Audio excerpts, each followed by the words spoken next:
नाज़रीन, इमरान खान के बारे में डोनाल्ड ट्रंप की तरफ से एक बहुत बड़ी खबर है। डोनाल्ड ट्रंप की तकरीब हो गई, मोहसिन नकवी साहब कहाँ पे मौजूद थे और बिलावल भुट्टो जरदारी साहब को दावतनामा तो मिला था लेकिन वो शामिल नहीं हुए। क्यों नहीं हुए, ये भी एक बड़ी खबर है। मलिक रियाज साहब एक बहुत बड़ा, आप ये कह लें कि सबूतों की एक बोरी ले आए हैं, एक थैला ले आए हैं और इसमें किस किस के ख़िलाफ़ सबूत है, मलिक रियाज साहब को बोलने पर किसने मजबूर किया और ये जो हालात पैदा हो गए हैं इसका जो डेड एंड है वो क्या है। इसके साथ ही साथ सुप्रीम कोर्ट ऑफ पाकिस्तान में जस्टिस मंसूर अली शाह साहब वो तो स्टिल अभी तक भी खामोश नहीं हो रहे। अब एक आखिरी हरबा बनाया गया है जिसमें जस्टिस मंसूर अली शाह और ऐसे जजेस जिनको खामोश करवाया जा सके उनके लिए एक बड़ा चैलेंज है। अगर इससे ये जजेस निकल गए तो फिर आप ये समझें कि हुकूमत का सर्वाइवल इंतहाई मुश्किल हो जाएगा। कहा जा रहा है फैसल वावड़ा साहब ये फरमा रहे हैं, कुछ उन्होंने बयानात दिए हैं पीटीआई के बारे में, बहुत बड़े बयानात हैं। वो क्या बयानात हैं वो भी हम शामिल करेंगे आपके प्रोग्राम में। नाज़रीन, प्रोग्राम का बाकायदा आगाज़ करते हैं। सबसे पहले आज की सबसे बड़ी खबर, और ख़बर ये है कि ये कहा गया एक बहुत बड़ी शख्सियत ज़ल्मे खलीलज़ाद जो कि पाकिस्तान में अमेरिका की तरफ से एम्बेसडर भी रह चुके हैं और एक इंटरनेशनल पर्सनैलिटी हैं। ज़ल्मे खलीलज़ाद ने कहा कि पाकिस्तान ने अपना बहुत नुकसान कर लिया। अगर इमरान खान यहाँ पर मौजूद होते तो वो डोनाल्ड ट्रंप की जो तकरीब हलफ बर्दारी है उसमें मेहमान ख़ुसूसी होते।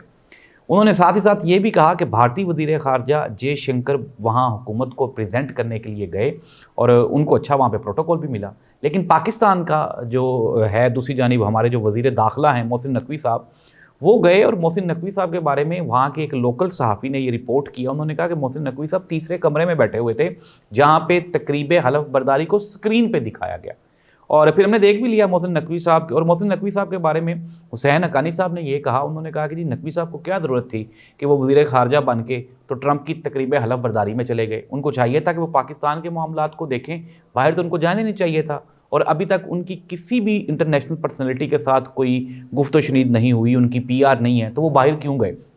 नाज़रीन, ये वाकई एक सवालिया निशान है कि सुपर पावर है अमेरिका, हम लाख आंखें बंद कर लें और ये डिनाई कर लें कि जी नहीं कुछ नहीं होने वाला, कुछ नहीं होने वाला, तो कुछ ना कुछ तो होने वाला है। और 12 हम इस बात का जिक्र कर चुके हैं कि पाकिस्तान की जो पॉलिसीज़ हैं वो हौसला अफजा नहीं है और ना ही कोई पाकिस्तान की समझ लग रही है यार कि हमारा फ्यूचर है क्या, हम लोग फ्यूचर प्लानिंग कर क्या रहे हैं।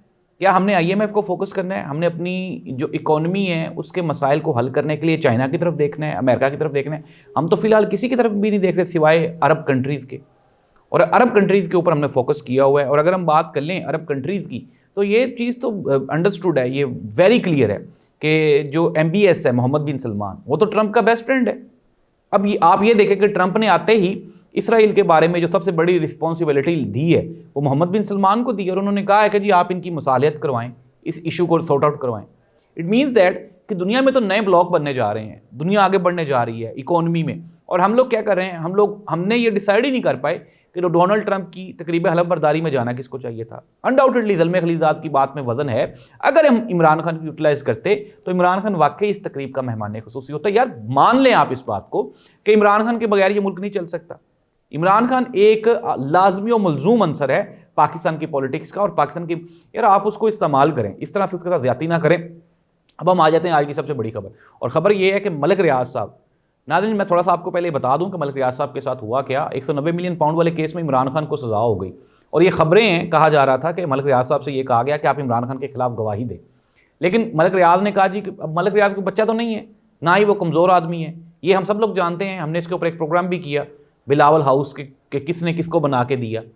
आसिफ अली जरदारी साहब बेनिफिशरी हैं डायरेक्ट मलिक रियाज साहब के, शरीफ फैमिली बेनिफिशरी है मलिक रियाज की। पाकिस्तान में कोई ऐसा बंदा नहीं है जो मलिक रियाज का बेनिफिशरी ना हो। मलिक रियाज का सियानपुना ये है कि पंजाबी आदमी है, पेंडू आदमी है, उसने किसी को 10 रुपये भी दिए ना तो उसने उसकी वीडियो बना के रखी हुई है और ये भौचाल बर्पा कर देगी। उसने डायरेक्ट इंटरव्यू BBC को दे दी है, ये यहाँ पे जियो जंग ARY समा उसके ऊपर उसके खिलाफ प्लानिंग कर रहे हैं कि हम उसको नंगा कर देंगे। कल एक इंटरव्यू चला, एक स्टेटमेंट चली नैब की जानिब से जी कि मलिक रियाज का जो बहरिया टाउन बन रहा है दुबई में वो इलीगल है, वहाँ पे इन्वेस्टमेंट करने वालों को इलीगल कंसिडर किया जाएगा और ब्लैक मनी कंसिडर किया जाएगा। आज वो मैदान में आ गया मलिक रियाज। अब जब वो बोरियाँ लेके सबूतों की वीडियोज़ ऑडियोज़ यहाँ पे आएंगी, उसमें जरदारी फैमिली होगी, शरीफ फैमिली होगी, तो हमारे मुल्क का क्या बनेगा। जो बची कुची साख है थोड़ी बहुत वो भी बढ़ जाएगी, फिर हम कहाँ पे जाएंगे, क्या करेंगे। नाज़रीन, हालात जो हैं वो बिल्कुल भी कंट्रोल नहीं है, बिल्कुल भी हौसला अफजा नहीं है। चीज़ें ज़रूरत इस अमर की है कि चीज़ों को बेहतर किया जाए। मैंने आपके सामने सबूत रखे हैं, खबरें रखी हैं, खबरें। फैसल वावड़ा साहब का बयान सुन लें आज का, वो कह रहे जी कि पीटीआई टूट गई है, पीटीआई तो हम थे, फवाद चौधरी था, इमरान इस्माइल था, मैं था, ये पीटीआई। और यार अल्लाह के बंदो, आप लोग इमेजिन नहीं कर पा रहे। और पीटीआई इमरान खान है, इमरान खान पीटीआई है। और ये फरवरी 2024 के इलेक्शंस में ही पता चल गया था कि पीटीआई कौन है और कितनी सीटें इमरान खान ने जीत ली। नाज़रीन देखें, अब आगे बढ़ने का मतलब यही है। इमरान खान ये बारहा कह चुका है कि जुडिशल कमीशन बना दे। इमरान खान तो अपनी रिहाई की बात भी नहीं कर रहा। अब सुप्रीम कोर्ट अदालतों की बात कर लें। जस्टिस मंसूर अली शाह साहब उन्होंने कह दिया, उन्होंने कहा जब एक केस लग गया मेरे पास तो वो कौन होते हैं हटाने वाले। मसला भी यही है कि अगर फॉर एग्जाम्पल आप ये देखें, पहले आप डिसाइड तो कर लें कि आपने ये केस लगाना किसके पास था। आपने आईनी बेंच पे लगाना था या जस्टिस मंसूर अली शाह के पास लगाना था। और जब justice Mansoor Ali Shah supreme court of Pakistan में मौजूद है, नाज़रीन इस तरह की गलतियां होती रहेंगी और ये जो फड्डा है ये चलता ही रहेगा। जस्टिस मंसूर अली शाह ने कल भी 2 जजेस के साथ मिलकर सुप्रीम कोर्ट ऑफ पाकिस्तान के चीफ जस्टिस को खत लिख दिया है। अब वो जो काजी साहब वाला ये था मामला कि यार ये जा रहे हैं, हालात ठीक हो जाएंगे, वो तो नहीं ठीक हो रहे, तो दोबारा फिर वैसे के वैसे हो गए सुप्रीम कोर्ट ऑफ पाकिस्तान में। नाज़रीन सुप्रीम कोर्ट ऑफ पाकिस्तान में फिर दोबारा दम इस्तेहकाम की एक लहर उठ पड़ी है और justice Mansoor Ali Shah until unless जब तक मौजूद हैं ये इस तरह से सिस्टम को नहीं चलने देंगे। अनडाउटेडली हम लोग देख रहे हैं चीज़ें जो हैं वो कंट्रोल्ड हैं 26वीं आईनी तरमीम के बाद। अब जिस तरह से हुकूमती रिप्रेजेंटेटिव उन्होंने अपना ख्वाजा हारिस और भाउन साहब को लगा दिए, उन्होंने हामिद अली खान साहब का नाम रिजेक्ट कर दिए। लेकिन क्या करेंगे आप इस तरह के हरबे करके इस्तेमाल करके पॉलिटिकली आप खराब हो रहे हैं, आपका नाम बेहतर नहीं हो रहा। मियां नवाज शरीफ साहब को यही कहा जा रहा है ना, सब लोग यही कहते हैं कि मियां साहब अपनी पॉलिटिक्स के बारे में भी कुछ सोचें। अब तो आप सीनियर मोस्ट सियासतदान है पाकिस्तान में, तो आपको चाहिए कि आप चीज़ों को लेके चलें, हेड करें। तो नाज़रीन मसाइल ही मसाइल हैं, मसाइल ख़त्म कहीं पर भी नहीं हो रहे पाकिस्तान के, इशूज़ वहीं पर ही खड़े हैं। अब मामला ये है कि दोबारा फिर मैं ये कह रहा हूँ सल्यूशन क्या है। सल्यूशन यही है कि मैं कह के थक गया हूँ और पूरा पाकिस्तान कह के थक गया, पूरी दुनिया कह के थक गई है कि बस करें यार, ये पॉलिटिकल लड़ाई को ख़त्म करें। आपने एक 14 साल सज़ा दे दी इमरान खान को एक ऐसे केस में जिसमें जो विक्टिम है वो मलिक रियाद है और वो आप अब देख लीजिएगा कि वो इस मुल्क के साथ करता क्या है। नाज़रीन भारत में अगर हम अंबानी फैमिली की बात करें या टाटा फैमिली की बात करें या वहाँ पे जो बिज़नेस कम्युनिटीज़ हैं उनकी बात करें, वहाँ पे भारत में उनको स्पेशल प्रोटोकॉल है। और अगर हम ये ट्रंप साहब की तकरीबन हलफबरदारी की बात करें तो उनके साथ कौन खड़ा था? इलोन मस्क खड़ा हुआ था, ज़ुकरबर्ग खड़ा हुआ था।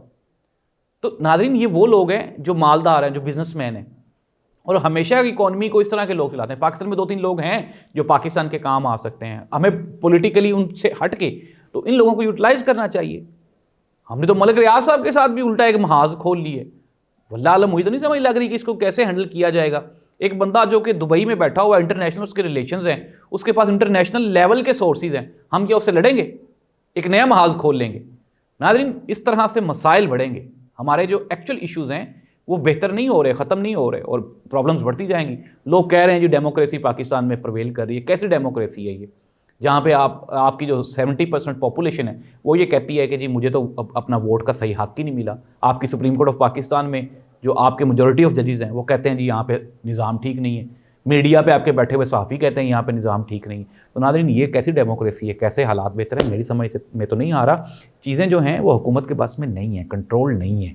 जितना ज़ोर लगाया गया, अगर इतना ज़ोर हालात को बेहतर करने पे और बातचीत पे लगाया जाता तो आई थिंक सो दैट के रिजल्ट कुछ डिफरेंट होते। नाज़रीन हक़ाइक़ मैंने आपके सामने रख दी है, फैसला आपने खुद करना है। और आने वाले जो हालात हैं ना, वो मेरे को तो कोई बंदे को दोस्त है आप मशवरा करें की करना है, तो मैं तो कहता हूँ कटवा लो टिकट बाहर की। हालात ऐसे ही हैं नाज़रीन। एट द एंड इश्यूज़ फिर वही हैं, अनटिल अनलेस जब तक हम एक दूसरे को बर्दाश्त नहीं करते। इमरान खान के साथ आपको बैठना पड़ेगा। बैठ तो गए आप, और बल्कि ये तो इमरान खान की मेहरबानी कहें वो आपके साथ बैठ गए। महमूद अचकज़ई साहब कह रहे थे कि यार ये क्यों बैठ गए, एक इलीगल गवर्नमेंट को उसने लीगल बना दी है। लेकिन फिर भी आप इमरान खान के शुक्रगुजार हों कि वो आपके साथ बैठ गए। आप इस बात को गनीमत जानते हुए आगे बढ़े। ट्रंप आ गया, दुनिया में तब्दीलियां आ रही हैं नाज़रीन, पाकिस्तान में मसाइल बढ़ रहे हैं। ये हुकूमत मजीद नहीं चलने वाली। अल्लाह इस मुल्क का हामी नासिर हो। अल्लाह हाफिज़।